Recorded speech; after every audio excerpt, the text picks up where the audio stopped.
friends! Today I'm going to be doing a summer book haul of all the books that I bought this summer. It's a lot. I got my coffee, so let's get to it. Alright, the first stack I have here is books that I bought at Barnes & Noble. And listen, I go in there sometimes, but I usually just browse. And then I look at all of the new releases and I go like this. I got that one at the thrift store, I got that one at the thrift store, I got that. And it makes me feel so happy. But occasionally there are books that I just cannot resist. And this was one of them. Look at how gorgeous. This is Lodor by Mary Shelley. And honestly, I haven't even heard of any other books she's written other than Frankenstein. So when I saw this, I was intrigued. And look, it's got like old Western guns and stuff and all these flowers, and it's just so pretty. I looked up the publisher to see if they're publishing any books, any other books in this style, and I haven't found anything. So if you know, please let me know. This is Union Square & Co. Because I would collect so many books like this. So this says that it's Mary Shelley's penultimate novel and that it explores the web of relationships between three women bound together by the exacting Lord Lodor. It appears to be a Silver Fork novel, a popular romance genre from the Regency era about life in fashionable society, yet Shelley's take imbues the story with subversive critiques of domesticity and masculinity. Hello, yes. And it says, this is long considered the most Jane Austen-like of Mary Shelley's novels. Say less. I purchased it.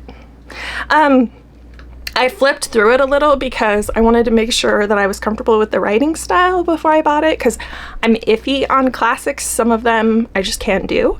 And this one looked great, so pretty. We have a Barnes & Noble that's a little farther away from me, but it has 2 floors, and they have so much more than the one next to me. And so they had a big manga section. And I have never seen this in a store. I checked the first one out from the library. This is My Lesbian Experience with Loneliness by Nagata Kabi. And I read this a few years ago, loved it, saw that there were more in the series, and they had the sequel, My Solo Exchange Diary. So I had to buy both. I believe there's one more after this, but if you're not familiar with this series, it's nonfiction kind of memoir about the author's experience with being a lesbian and trying that out and seeing what their sexuality could possibly be, and it's great. Even though it's about like her experience like experimenting with her sexuality, it's also very much about mental health and dealing with depression and loneliness, and for that it was amazing. I gave it 5 stars for this one. Can't wait to read this one. Then I needed this one. I recently read The Lost Daughter, loved it, and I really wanted to read this one, but I haven't seen it at thrift stores, and I've been looking and looking, so I had to buy this full price, but I'm really excited to read it. If you're not familiar with what it's about, I don't even really need to know what it's about. I'll just read all of her books. But I guess it's an unyielding depiction of motherhood, marriage, and solitude. Tells the story of one woman's headlong descent into what she calls an absence of sense after being abandoned by her husband. I love those kind of books. I love exploring the intricacies of female psychology, whether attached to a man or not attached to a man, and this looks so good. Next, I had to pick up The Marrow Thieves by Sherry DeMoline. I've heard so many good things about this, and I wanted to read it for a while. I could have just gotten it at the library, but I feel like this might be one that my kid and my husband will like, so. Okay, then this next stack we have is books that I bought online that I couldn't get in other places. So from Thrift Books, I got Song of the Exile by Kiana Davenport. I got this for my 50 States Challenge because I needed a book from Hawaii. And I've heard a lot about her book, Shark Dialogues, but that book was not available. I can't find it like anywhere. I'm keeping my eyes out for a used copy, but all of her books look amazing, so I picked up this one. It looks like it's about a family It says, in one resilient man searching for his soulmate after she is torn from his side by the forces of war. From the turbulent years of World War II through Hawaii's journey to statehood, this story presents a cast of richly imagined characters who rise up, redeemed by the spiritual power and the awesome beauty of their islands. That sounds amazing. I especially like books about Hawaii that are written by Hawaiians, so that's great. Next, I picked up from Book Depository this translated fiction called I'll Go On by Hoang Jungyun. I know I'm pronouncing that wrong. And I can't remember where I saw this online, but it looked really good. And this is put out... Oh, big yawn puppers. This is put out by Tilted Axis Press, which they always do a great job with their translated fiction. Sora finds herself dreaming of the past when she discovers that Nana, the younger sister she's cared for, ever since their father died in a freak accident and their mother became numb with grief, is pregnant. So, can't remember whose wonderful review made me buy this, but good job. Next is Perma Red by Deborah Magpie Erling, and this book has actually been around for quite a while, but Milkweed just republished this edition, and I love it. It's gorgeous, even though I am so terrified of snakes. And I bought this because I couldn't find it at my library, and also I needed to read a book from Montana for my 50 States Challenge. So this is about Louise White Elk has grown up on the Flathead Indian Reservation in western Montana. She's raised by her grandmother. As she approaches adulthood, she hopes to create an independent life. As tensions mount, Louise finds herself trying to outrun the bitter clutches of winter and the desires of powerful men, facing choices that will alter her life forever. So, I don't know very much about it. I don't need to know much about it. It sounds great. Another book that I bought online, it was actually a pre-order, was Upgrade by Blake Crouch. And I have to say, I'm probably going to DNF it because I started it and it's just not what I was hoping for. It's not like his other books. It feels like it could have been written like 15 years ago. Like, the story feels like a recycled story. If you're not familiar with it, it's about a man who his body gets, like, his DNA gets edited, and so he becomes almost like a superhuman, and then he's trying to figure out why that's happening and who caused it. And to me it's very predictable and boring, so this one I'll probably sell or get rid of. Next, we have a short story collection called We Don't Know What We're Doing by Thomas Morris. This was recommended by Jen Campbell, and she made it sound so good. So I don't know hardly anything about it except that it's set in a town in South Wales and that it's like glimpses into the lives of some of the people that live there. So sounds great. This one, Brickmakers by Selva Almada and translated by Annie McDermott. This one I had to read for the BookTube prize and it wasn't available at my library, so I just purchased it. But I really liked it, so I'm glad I bought it. The description kind of like, it describes it as like a South American, like Romeo and Juliet, but queer, and that's a really bad description because it's not really about that. It's mostly about these two men who are like in a rivalry, and they're both kind of fighting with each other, and then how that affects their kids, and there's a lot of death in this book. There's a lot of grief. There's some ghosts. It's very beautifully done. Yeah, I think if you like translated fiction, this is definitely one to check out. Then I have a book that was sent to me by the publisher, and I haven't been getting books from publishers lately, mostly because they sit on my shelf and I never read them. I feel pressure to read them and then I never do. So it's bad. But actually the translator reached out to me about this one, and it's called Easy Reading. It's by Christina Morales, and the translator, who should be on the cover, is Kevin Jerry Dunn. So thanks, Kevin, for sending this to me. And and it sounds so good. It's about these women who are living in Barcelona. It says, easy reading is an indictment of the institutions that stigmatize individuals as disabled and of the language that marginalizes them. It is a call to arms against prejudice and segregation, against entrenched capitalist rhetoric, against activism that only props up the status quo. It is also a portrait, visceral, vibrant, combative of contemporary Barcelona. But above all, easy reading is a feminist celebration of the body in all its forms, of female desire and queer sexuality, and of the transgressive and revolutionary power of language. Hello. Like, I couldn't say no to that. It deals with topics I really enjoy reading about. Disability, feminism, anti-capitalist rhetoric, sexuality. Like, it just sounds great. So, we'll see. I told him that it may take a while for me to get to, but I do really want to get to this one. So yeah, check it out.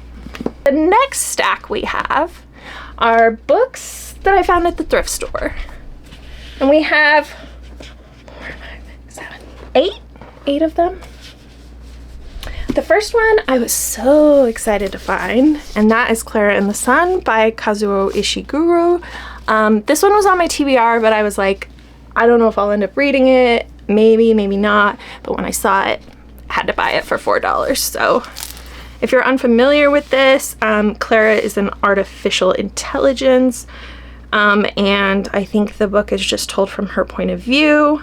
I'm not really sure. I don't need to know much. Sci-fi and a very popular author, that works for me.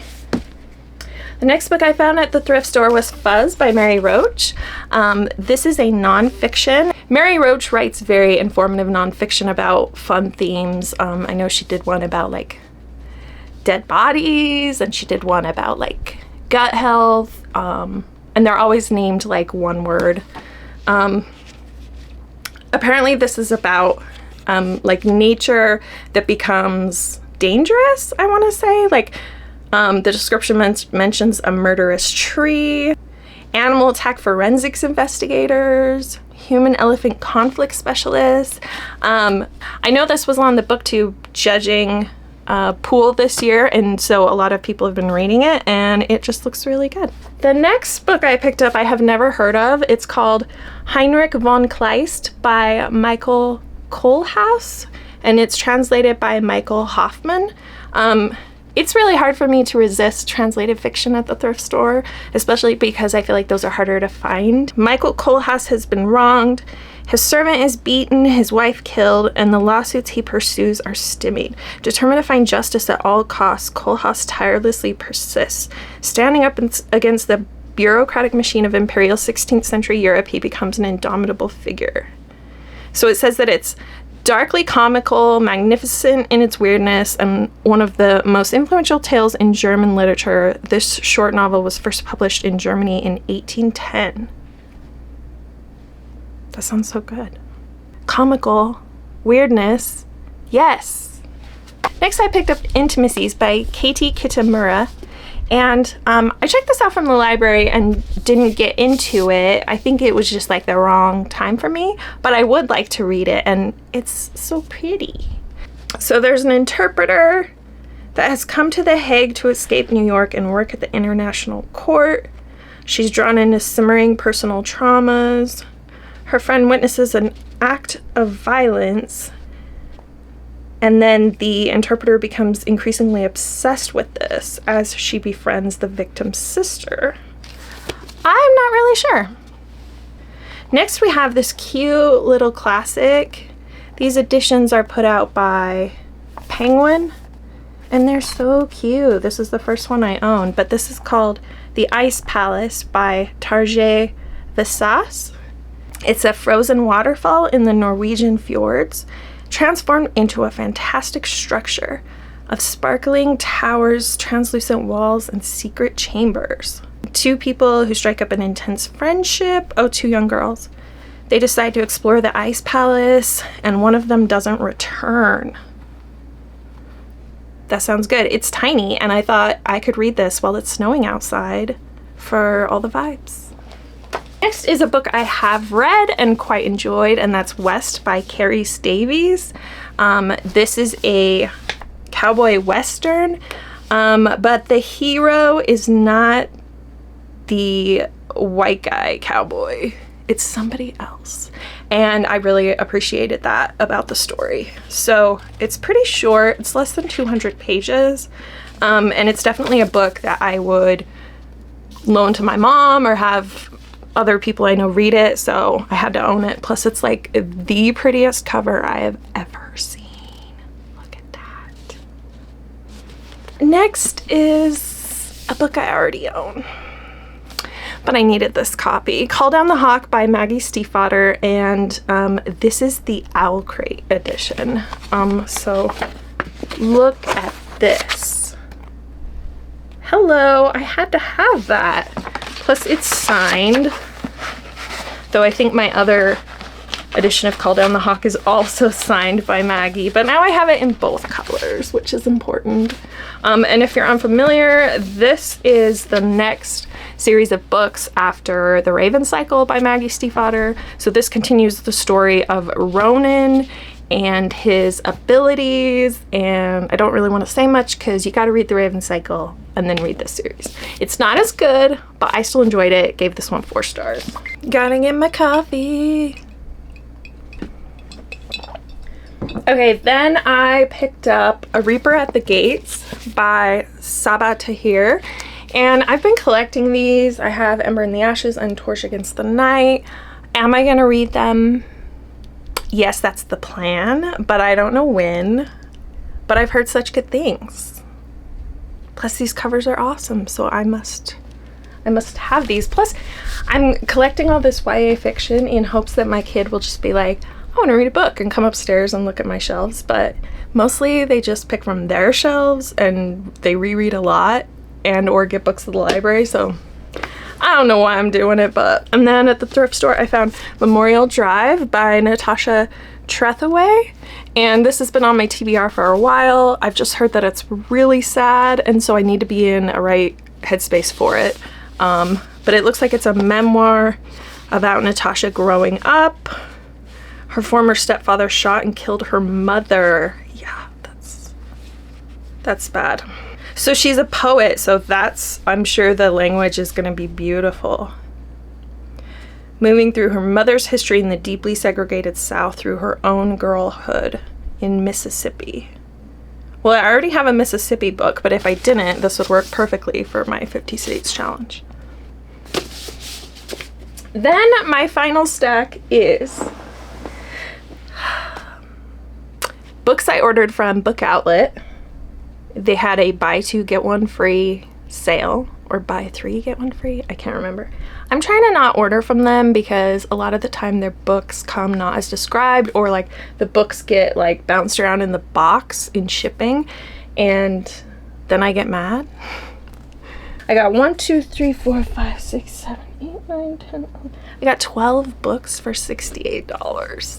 That's kind of amazing. And most of these are books that I have read, and this one is Angel of Greenwood by Randy Pink. I read this year and really enjoyed it. I gave this 4 stars. No, I gave it 5 stars. Yeah, I'm pretty sure I gave it 5 stars.